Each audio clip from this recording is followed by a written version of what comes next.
আপনি একটা শাড়ি কিনে নিয়ে আসছেন, শাড়ির দাম হচ্ছে মাত্র 1000 টাকা।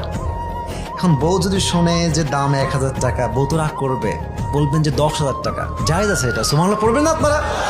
আচ্ছা, আপনার বউয়ের সঙ্গে আপনার মায়ের বনিবনা হয় না, এটা আবার রাগ করেন না, এটা কিন্তু হয়। শাশুড়ি বউকে দেখতে পারে না, বউ শাশুড়িকে দেখতে পারে না, ঠিক আছে না ভুল বললাম? এখন আপনি পড়ছেন মহাফান্দে, মাকে ভালোবাসলে বউ নারাজ, বউকে ভালোবাসলে মা, আপনি করবেন কি এখন কন্দে? আপনি কি করবেন আমি বলে দিচ্ছি।